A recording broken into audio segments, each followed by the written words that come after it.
Salut Guy Vincent. Salut Marcel, Ça va? ça va très bien et toi? Mais oui. Ok, donc aujourd'hui ce qu'on veut faire c'est parler rapidement du premier devoir, introduire le deuxième devoir et parler un peu de concept autour de ce deuxième devoir.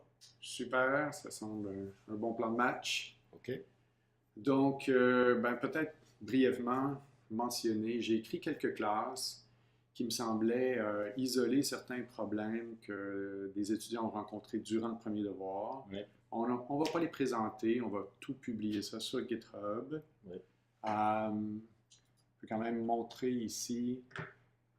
Il va y avoir un répertoire, il y aura un nom qui ressemble à Samples.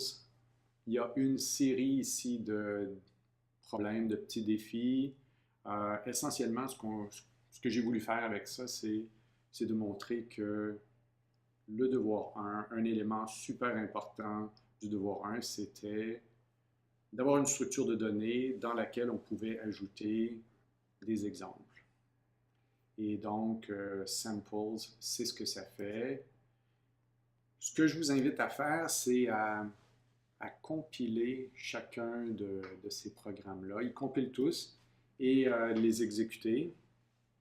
Puis vous allez voir qu'il y a des petits problèmes, il y a des petits défis. Donc, essayez de déboguer ces programmes-là par vous-même. Les premiers exemples montrent des choses qui sont liées aux structures de données, alors que les exemples plus avancés montrent certains problèmes numériques, des choses qu'on a déjà ouais, ouais. rencontrées. Donc, jetez un œil à ça, essayez de trouver les erreurs, puis peut-être que vous pouvez discuter sur Piazza des problèmes rencontrés. Oui, ça serait intéressant d'avoir des discussions sur Piazza à ce propos. Donc ça, si vous regardez ces exemples-là, ça devrait couvrir en fait le genre de soucis qu'on a vu en ce qui concerne fournir les données lors du premier devoir. Mm. Il y avait aussi quelques problèmes qui ont été rencontrés pour des calculs de moyenne, des choses comme ça, ou calculs de fonctions de coût. Mm. Et bon, ça aussi, les problèmes qu'on a vus sont couverts par ces exemples. Oui, Donc, en fait, ce qu'on peut faire, c'est regarder la fonction de régression linéaire. Donc, le premier devoir est ici, normalement. OK, voilà. voilà. Donc, le premier devoir est ici. Euh, ce que, ce qu'on, En fait, donc, comme on avait expliqué dans notre vidéo précédente où on présentait ça, il y a pas mal d'explications, mais en fin de compte, ce qu'il fallait implémenter, c'était ça. La mise à jour des paramètres θ 0 et θ 1 pour la première question, et ensuite de tous les θ pour la deuxième question. Donc ça, si on regarde un peu la solution ici, on est sur la première question ici la classe régression linéaire. Donc, en tout ça, on avait. Qu'est-ce que dans le. Alors, ce qu'on vous disait, c'est que dans le constructeur, il fallait mettre à jour, initialiser les variables. Voilà, on traite un nombre d'exemples qui est m, donc on reçoit ça, on met les valeurs à jour, on crée des tableaux pour stocker à la fois les exemples, et puis, enfin les y et les x. Il y avait une petite astuce ici par rapport au nombre d'exemples. Donc, on allait avoir m exemples qu'on stockait dans cette variable, nombre d'exemples. Donc, c'est la capacité maximale de l'objet linear regression. Voilà. Mais ensuite, au départ, on n'en a aucun de ces exemples. Mm-hmm. Donc en fait, on avait un petit compteur là, current number of samples, et ce compteur qui commence à 0 va être simplement mis à jour à chaque fois qu'un nouvel exemple est reçu. Exact. Voilà. Et ça permettait aussi, si on voulait bien faire les choses, ça permettait aussi d'éviter en fait de recevoir plus d'exemples que ce qui avait été annoncé initialement, Oui. avec un petit test. Ce qu'on voit aussi dans Add Samples, c'est qu'il y a une correspondance qui existe entre les deux tableaux. La correspondance, elle est créée au moment où on ajoute les données. Donc, lorsqu'on reçoit un X, on l'ajoute à la position current number of samples du tableau samples, alors que le y va dans le tableau correspondant à la même position. Exactement. Voilà. Donc ensuite, c'est bien bon, la fonction d'hypothèse. Ben, l'hypothèse, c'est qu'est-ce que nos θ0 et nos θ1 nous suggèrent va être la valeur pour un x donné. Donc ça retourne simplement θ0 plus θ1 fois x. Oui. C'est vraiment la fonction habituelle d'une droite. Et ces θ-là vont changer de valeur durant l'exécution du programme. À chaque fois qu'on fera des appels à gradient descent, on va ajuster cette notion qu'on a des valeurs idéales pour θ0, θ1. Voilà, exactement. Donc il faut comprendre que c'est exactement ça, tout le devoir. C'est de mettre à jour θ0 et θ1 à chaque itération de façon à trouver les bonnes valeurs.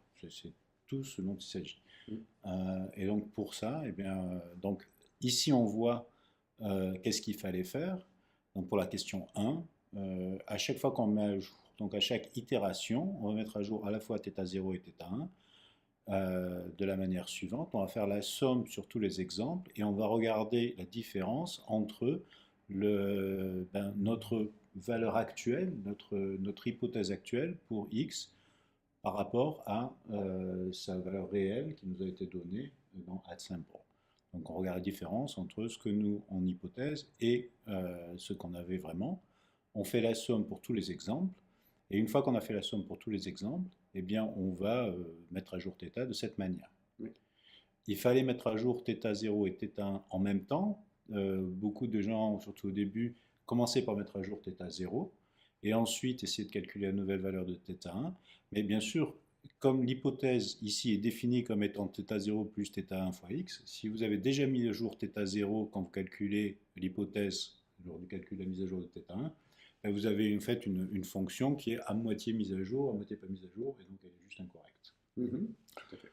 Donc, pour éviter ça, on va faire le calcul de la somme, d'une part, et une fois qu'on a fait le calcul de la somme, on peut faire les deux mises à jour rapidement.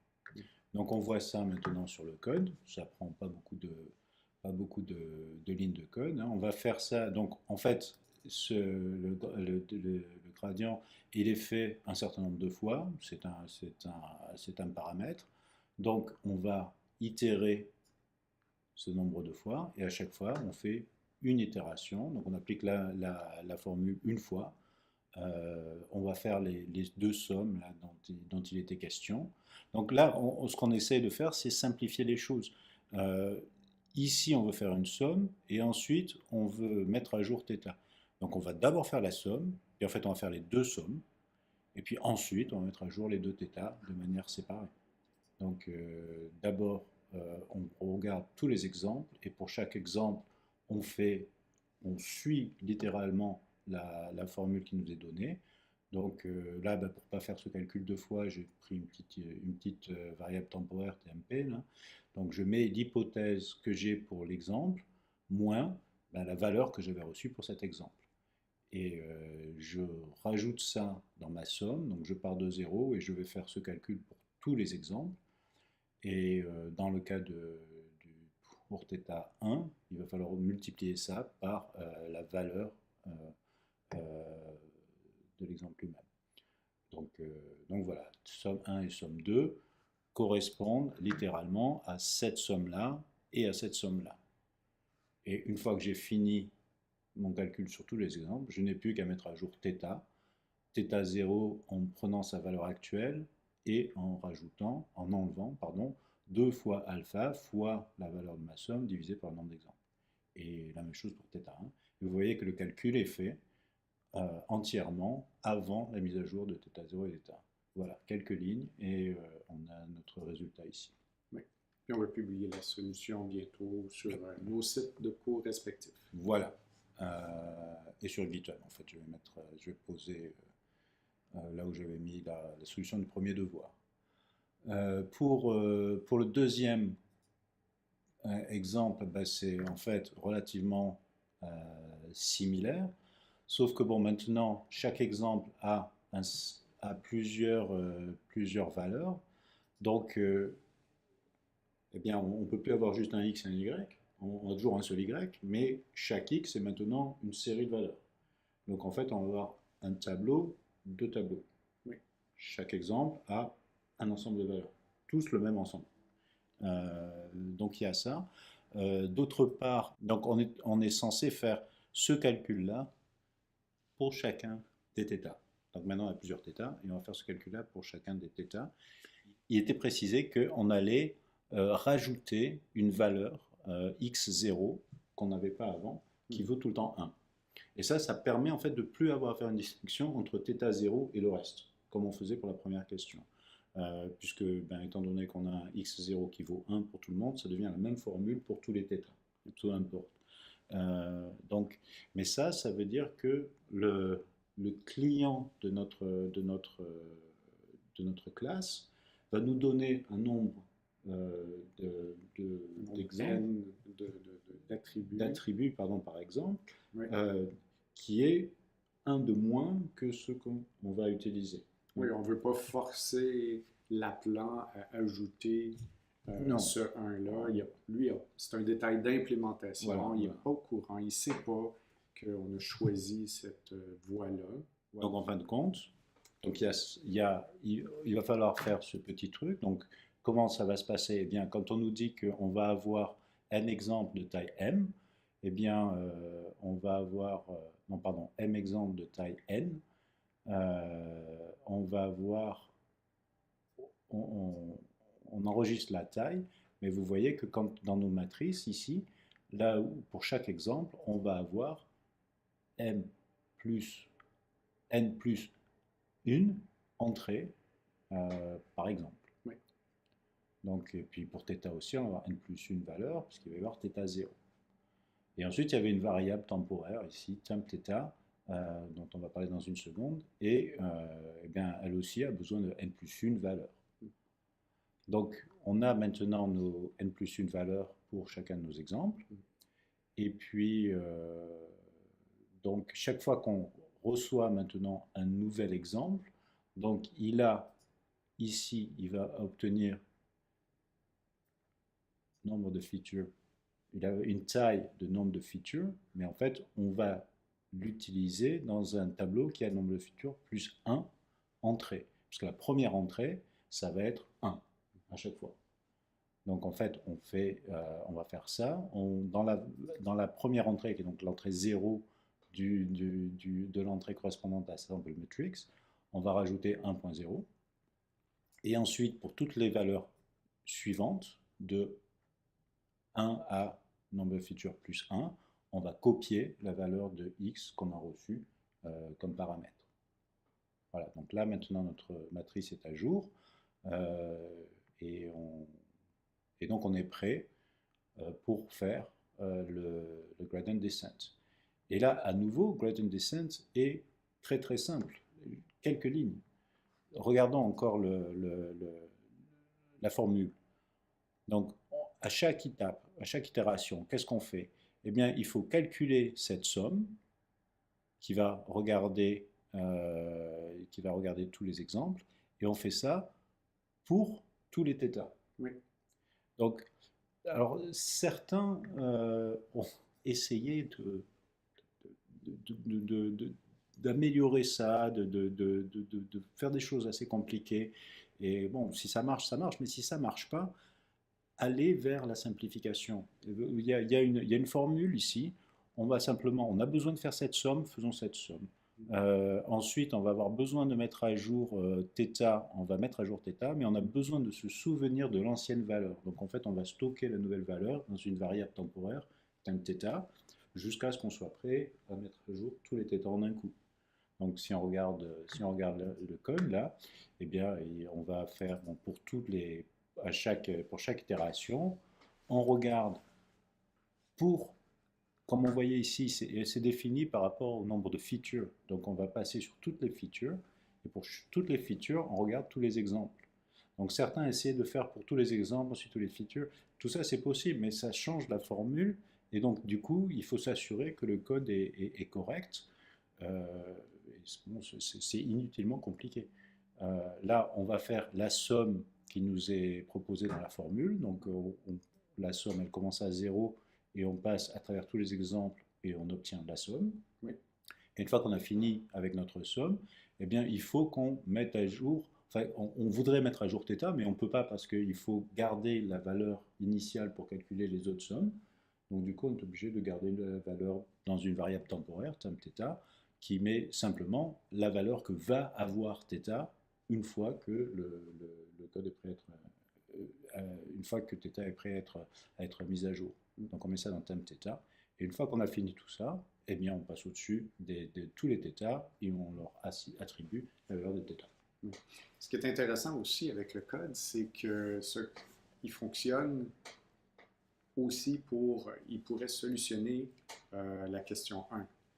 Oui, tout à fait, tout à fait. Ce code-là est suffisamment général que on pourrait le réutiliser une fois qu'on a compris, une fois qu'on a fait la partie 2.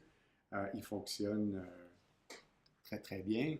On voit qu'avant, il y avait deux équations. Une première équation qui n'était pas multipliée par un terme comme ça. Ce terme-là, finalement, est associé au θ0. On le multiplie par 1. On a fait bien attention ici d'ajouter systématiquement ce 1-là. Donc, cette équation-là, elle est générale et elle fonctionne aussi pour le cas où on a seulement un attribut. Voilà. Et donc, ce qu'on a fait dans la façon dont on a posé les questions, c'est qu'on a essayé en fait de construire vers quelque chose qui était de plus en plus général. Et j'ai aussi remarqué que de temps en temps, certains avaient des problèmes, par exemple pour la question 2-1, et en fait, il s'avérait qu'ils avaient le même problème pour la question 1-1. Et ils essayaient de le résoudre pour la question 2-1. Alors, en fait, c'était un peu exprès qu'on avait cassé ça en deux étapes. Parce que si vous avez le problème dans 1-1, ça sera plus facile de le résoudre dans 1-1 que dans 2-1. Et en fait, en général, vous n'aurez pas quelqu'un qui vous coupe les choses comme ça, mais il faut que vous essayiez de le faire tout seul.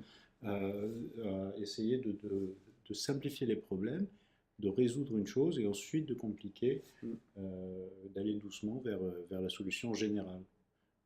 Plutôt que d'essayer de tout avaler en une fois, qui rend les choses inutilement compliquées. Voilà. Donc c'était le devoir 1. C'était le devoir 1. Un gros succès. Le devoir 2. Le devoir 2 maintenant. Donc, est-ce qu'on regarde l'énoncé? Regardons l'énoncé du devoir 2. Alors, on amène ça. Donc, je l'ai déjà annoncé en classe, c'est un jeu de démineurs, Minesweeper en anglais. Il y a un tableau de jeu qui initialement renferme un ensemble de cases qui sont voilées. Certaines de ces cases ont des mines. Là, si on avance vers l'avant, si on avait le malheur de cliquer sur une cellule qui contient une mine, ben voilà, c'est la fin du jeu. Là, en l'occurrence, on a gagné. Oups. Voilà, là on a perdu. Là on a perdu. Donc si on avait cliqué sur une cellule qui contient une mine, c'est la fin du jeu. Voilà. Sinon, il y a plusieurs cas de figure. Si on clique sur une cellule qui contient une ou plusieurs mines, non, qui est adjacente à une ou plusieurs mines, à ce moment-là, on dévoile le contenu de la cellule. Le contenu de la cellule, c'est comme je l'ai dit, le nombre de mines qui sont adjacentes à cette case-là. Voilà. Si on a eu la chance de cliquer sur une cellule qui n'avait aucune mine adjacente, 0. Donc 0. Ça devrait dire 0 en réalité, mais bon, pour simplifier, ça le montre en gris ici. Ouais, c'est plus joli peut-être. Plus joli. Alors là, il y a un effet d'inondation, c'est-à-dire que on pourrait implémenter cet algorithme-là de façon récursive. Donc, récursivement, on visite les voisins. Si ces voisins-là n'ont aucune mine adjacente, on la dévoile. Ça devient donc une tuile grise.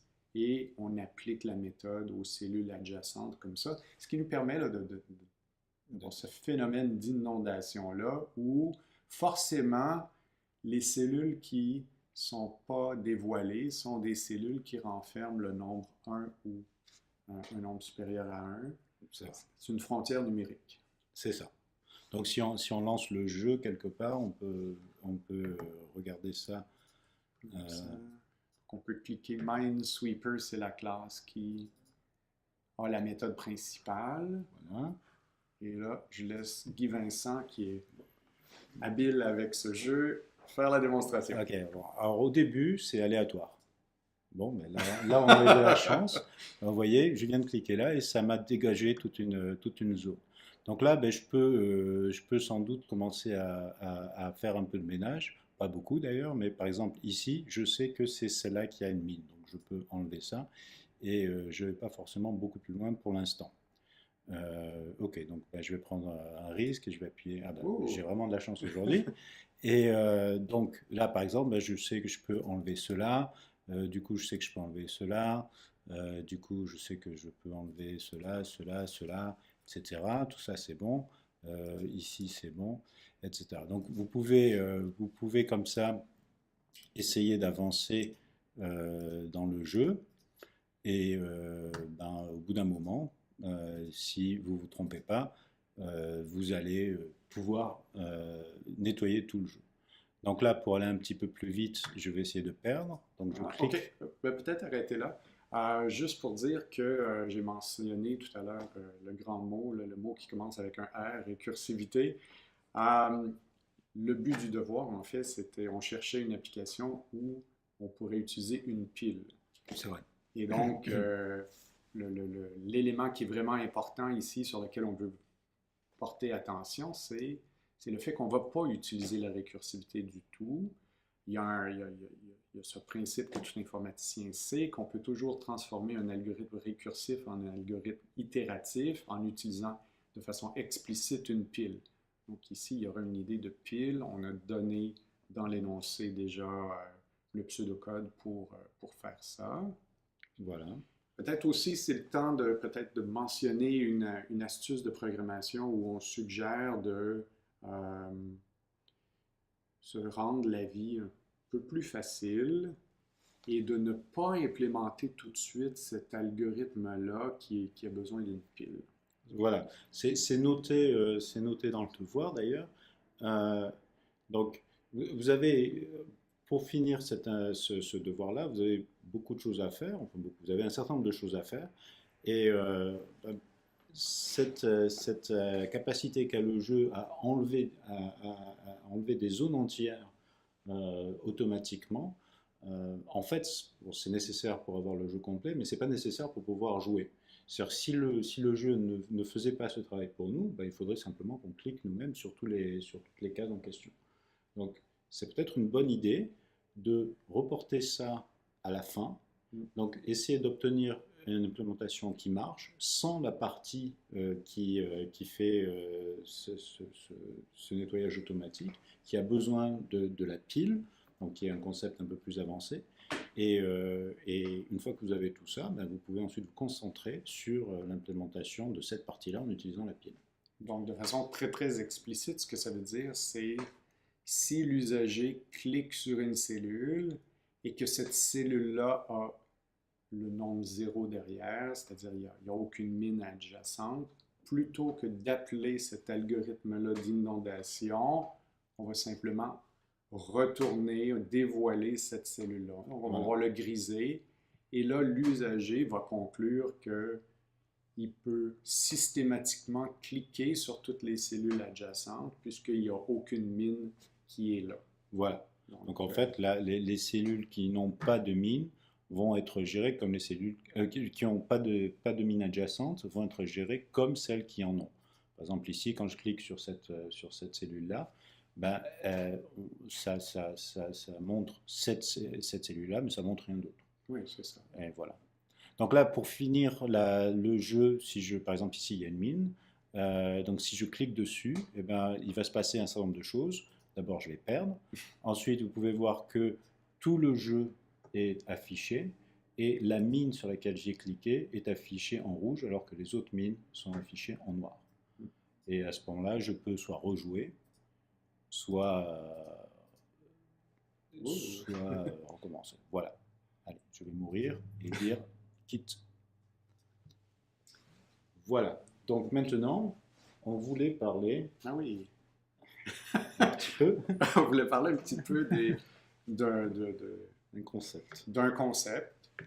Donc, en anglais, on parle de design pattern, patron de conception. Grand mot pour dire une idée bien simple que les gens ont développé des approches standardisées pour solutionner des problèmes, puis ils leur donnent un nom. Le MVC, c'est une façon standard de développer des applications graphiques. Tout le monde dans l'industrie connaît ça. Java a été développé avec cette idée-là en tête, de sorte que si on adhère à ce modèle-là, les collègues vont comprendre. Mais il y a aussi, de façon plus importante et plus sérieuse, là, il y a des belles idées derrière. MVC. Donc, MVC, ça veut dire Model View Controller. Et c'est donc le patron dont on parlait, celui qu'on va utiliser ici. Donc, qui est vraiment la façon, à l'heure actuelle, la plus efficace pour développer une application qui présente quelque chose à l'utilisateur. Oui. Puis, en classe, je l'ai dit, en informatique, quand on a ce réflexe, cette idée-là de séparer les problèmes le plus possible, comme ici, les rôles, il y a un modèle, il y a un contrôleur et il y a une vue. Il y a vraiment trois éléments qui sont très distincts. Quand on a ce réflexe-là de structurer nos programmes comme ça, de façon bien séparée, le code est plus élégant, on change de chapeau régulièrement. Exactement. On dit maintenant je me préoccupe de la vue, de l'aspect du rendu visuel. Je n'ai pas à me préoccuper des détails de la sauvegarde des données. Tout ça, ça a déjà été fait. Je peux régler les problèmes. Une fois que j'ai réglé les problèmes de la vue, je peux passer maintenant avec mon chapeau de contrôleur et travailler sur la logique. Exactement. De l'application. Et évidemment, il y a la troisième partie ici qui est le modèle. Qui est donc l'état du système. Ouais. Donc les trois rôles dont on parle, les trois chapeaux, c'est quand vous regardez une application qui a comme ça une interface, eh bien, pardon. Donc, quand vous regardez une application qui a comme ça une interface, eh bien, il y a trois rôles. Il y a trois choses que cette application doit faire. Il y a l'état du système. Donc, quand on parle d'un jeu comme ça, bien, ça va être les cases, où sont cachées les mines, combien il y a de joueurs, quel est le score actuel, enfin, un certain nombre d'informations sur l'état du système à l'heure actuelle. C'est ce qu'on va appeler le modèle. Le modèle ne se préoccupe pas de savoir, ne se préoccupe même pas de savoir pourquoi il est en train de sauver cette information. Il propose une solution pour sauver l'information et pour donner accès à cette information au reste. Il y a la vue, et la vue, c'est une présentation pour l'utilisateur de l'état du système. Donc, c'est en fait votre interface. Et ensuite, il y a l'intelligence du système.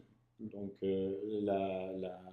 la partie qui dit, s'il se passe ça, eh bien, il faut qu'il se passe quelque chose. Par exemple, quand on clique sur une case et qu'il n'y a pas simplement pas de mine autour, eh bien, on peut calculer, on peut faire un calcul, comme ça, une inondation, comme disait Marcel, pour trouver d'autres mines qu'on va pouvoir dégager aussi. Donc ça, c'est le contrôle. Et donc, le modèle peut être très, très compliqué là, si on pense au système d'information étudiant, là, donc le UO Campus, par exemple. Donc, il y aura un modèle qui conserve les données, un modèle qui est très, très sophistiqué. Donc, le modèle peut vraiment être un élément de programmation assez complexe. Oh oui, oui, oui. Dans un monde idéal, c'est une bonne idée de concevoir le modèle de sorte que on ne se préoccupe pas du tout de la vue, du tout du contrôle. Donc, c'est l'idée. Le modèle modélise les données. Voilà. Euh, Il ne sait pas pourquoi. Je dis toujours, le modèle, il fait son travail, il n'a aucune idée de pourquoi il sauve cette information, mais il la sauve.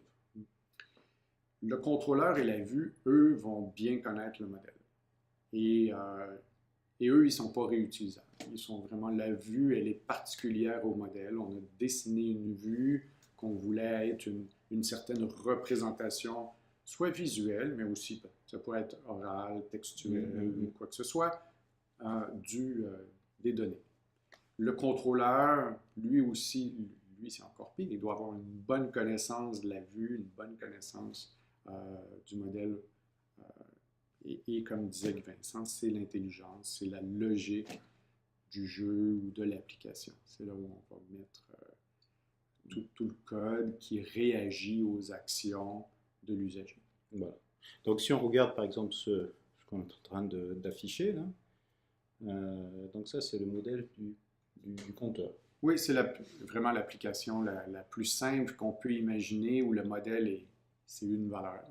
Oui. On sauvegarde une seule valeur. On avait donc le increment, get value et reset, trois méthodes pour changer l'état du compteur. Donc ici, le modèle, c'est le compteur. Voilà. Puis on veut lui appliquer une vue et un contrôleur. Et donc vous voyez que vous avez travaillé sur le compteur déjà, sans vous préoccuper de comment il allait être affiché. Et là, on va simplement le réutiliser tel qu'il est, tel quel. et on va plaquer maintenant une interface pour pouvoir montrer la valeur du compteur et pouvoir interagir avec le compteur. Donc, en soi, c'est une bonne idée de décomposer le problème en trois grands rôles, mais il y a aussi d'autres valeurs ajoutées à cette architecture-là. Et l'une d'elles, c'est que l'architecture permet d'avoir plusieurs vues pour un même modèle de façon très très simple. Et ces vues-là peuvent être, par exemple, il pourrait y avoir une vue de débogage ou il pourrait y avoir une vue même qui va faire en sorte que à chaque fois qu'il y a une action, on va afficher dans une console un message très très détaillé et c'est quelque chose qu'on voudrait balancer une fois qu'on va livrer le produit et on n'aura pas à modifier l'application de façon substantielle. C'est tellement intéressant comme modèle que ces vues-là peuvent même être attachées de façon dynamique au moment de l'exécution de l'application. Oui. On pourra imaginer un petit menu où on dit active le mode débogage et là, on viendrait ajouter la vue de débogage et on aurait les messages qui s'affichent. Donc, c'est intéressant. On vous invite à réfléchir un peu plus. Là. Oui, parce que donc plusieurs vues, l'idée c'est effectivement de représenter le modèle différemment pour des différentes utilisations. Usages ou différents usagers qui ont différents défis. Exactement. Exactement. Et tout ça se fait très très bien. Si vous essayez de le faire directement dans votre application, vous avez à la fois l'état, la logique et la présentation, tout ça un peu mélangé. Que maintenant on vous dit, ah ben tiens, est-ce que tu peux me rajouter une deuxième représentation, puis aussi une troisième, et que vous essayez d'avoir tout ça dans un gros paquet, ça va être très compliqué. Mais là, ça va être vraiment très simple, parce que quand vous allez vouloir rajouter une nouvelle représentation de votre modèle, vous allez pouvoir vous concentrer sur qu'est-ce que fait cette nouvelle représentation, et une fois que vous êtes capable de représenter le modèle, eh bien vous allez vous intégrer à l'intérieur de ce modèle vue contrôleur, et bien, ça va marcher. Vous allez avoir une vue de plus pour votre système. Donc on peut peut-être vous rappeler qu'est-ce que la classe counter fait. Donc c'est vraiment un truc très très simple. Classe counter possède une variable d'instance value. Le constructeur s'assure que la valeur initiale c'est 0. Chaque fois qu'on appelle incrémente, on ajoute 1 à cette variable d'instance. Il y a une façon de consulter la valeur courante, c'est getValue. Il est possible de remettre à 0 cette valeur-là. Ici, j'ai ajouté une méthode toString qui va tout simplement afficher la valeur actuelle. Si on revient au MVC, le modèle, c'est la classe counter. On va lui ajouter un contrôleur et une vue. On a vu aujourd'hui en classe certains éléments des interfaces graphiques. On a vu entre autres que pour associer des actions à des éléments graphiques comme les boutons, il y avait cette notion-là de Action Listener. Il y a un objet qui vient s'enregistrer auprès du bouton qui lui dit « Moi, je sais quoi faire. Quand l'usager clique sur le bouton, appelle-moi, j'ai ce qu'il faut. » Donc ici, si on fait un petit tour d'horizon, on peut imaginer que l'usager clique sur la vue. Il y a un bouton pour incrémenter, pour ajouter un. Ça va forcer un appel Action Performed. Ici, c'est le contrôleur qui va être responsable, qui va être le gestionnaire de ces événements-là. Donc, on appelle sa méthode Action Perform. Lui va appeler la méthode Increment du modèle, veut dire c'est le temps de mettre à jour. On ajoute un. On revient au contrôleur. Le contrôleur a fait la modification du modèle, informe la vue, update. Sur réception de ce message-là, la vue va consulter le modèle, dire quelle est maintenant la valeur à afficher, get value. On revient ici, on peut afficher là, dans la zone textuelle l'information. Puis si on est une vue de débogage, on va simplement afficher dans la console la valeur. Voilà. Et donc cette espèce de boucle peut être, si on a plus d'une vue, eh bien, à travers une des vues, l'utilisateur va demander, va appuyer sur le bouton par exemple. Donc le contrôleur reçoit cette information, va mettre à jour le modèle, il n'y en a qu'un de modèle, et une fois que le modèle est mis à jour, il va demander à toutes les vues, en fait il va dire à toutes les vues, vous êtes caduque maintenant, le modèle a changé, vous n'êtes pas en train d'afficher le bon modèle, réaffichez-vous, et toutes les vues vont refléter la nouvelle valeur du modèle, alors que l'interaction a lieu avec une des vues. Oui. Est-ce qu'on passe rapidement en revue quelques idées?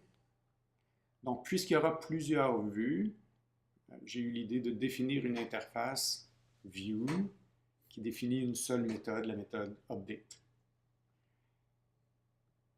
Ensuite, je propose une première vue, TextView implements View. En retour, donc View est un contrat. Je prétends être une vue. Je dois donc implémenter la méthode Update. Puisque c'est une vue textuelle, je vais simplement afficher la valeur se trouvant dans le modèle. Cette vue-là doit connaître le modèle, donc son constructeur, on lui a passé la référence du modèle. Il la sauvegarde dans sa variable d'instance modèle. On voit bien ici au moment de l'appel à update, j'ai besoin de connaître le modèle. Oui. La vue graphique, elle est un tout petit peu plus demandante. Donc, Graphical View, c'est une sous-classe de JFrame. Ça réalise l'interface View. Puisqu'on réalise l'interface View, on doit fournir une méthode Update. Tout ce qu'on a à faire, c'est aller chercher la valeur dans le modèle. On en fait une chaîne de caractères. On dépose ça dans la zone Input. Input, c'est une référence vers un objet JLabel. Et tout le reste ici, c'est simplement pour construire l'interface. Mon contrôleur possède les variables d'instance suivantes. Il doit connaître le modèle. Ici, j'ai un tableau de vues. On a utilisé ici la même astuce que pour le devoir 1, c'est-à-dire au début, j'ai 0 vues, j'ai un compteur de vues. Dans le constructeur, je dois créer ce tableau. Dans cette implémentation-ci, le contrôleur crée le modèle. On enregistre ces deux vues-là. Donc, on crée la vue graphique et on crée la vue textuelle. La vue graphique doit connaître le contrôleur, on lui passe this, et doit connaître le modèle. On fait un petit appel à update. Qu'est-ce que update? Chaque fois qu'il y a une mise à jour à faire, le contrôleur consulte chacune des vues et appelle la méthode update de chacune des vues. Ma méthode actionPerform, puisqu'on est dans le contrôleur, elle regarde ici, est-ce que le bouton qui a été cliqué, c'est increment? Si oui, j'appelle la méthode increment du modèle. Et sinon, puisque j'ai une application très très simple, je conclus que on devait faire un appel à la méthode reset. Ça correspond au bouton reset. Une fois que le modèle a été mis à jour, on fait un appel à update qui va donc visiter chacune des vues et elles vont se rafraîchir. Okay, donc ça c'est ce qu'on a vu. Dans la classe application, je crée un contrôleur et il y a un petit exemple ici. À chaque fois qu'on clique sur le bouton incrémente, il y a un appel qui est fait au contrôleur. Le contrôleur demande au modèle d'ajouter 1. On informe les vues de se rafraîchir. On va changer cette valeur-là, puis on va afficher un petit message dans la console. Et donc, on va poster le code de tout ça sur les sites web. Voilà. Ben, je pense qu'on a bien fait le tour là du concept. Donc, le devoir 2 utilise vraiment cette idée, modèle, vue, contrôleur. Et donc, vous allez avoir différentes classes qui s'appellent modèle, vue, contrôleur et qui vont implémenter ça. Et c'est peut-être une bonne idée de vous assurer de bien comprendre cette toute petite application-là, le compteur. Oui, absolument. Oui. Ou je pense qu'on va peut-être publier aussi l'autre application, le Square en version MVC. Donc, de comprendre la mécanique parce que on a vraiment conçu le démineur en pensant à cette application-là. Donc, il y a un parallèle, là, ils sont très semblables. Voilà. OK. Bon. Eh bien, bonne chance avec le deuxième devoir. Et n'hésitez pas à utiliser Piazza. Si vous avez des questions, posez-les sur Piazza et vous aurez une réponse rapidement. OK, c'est la fin. Bonsoir.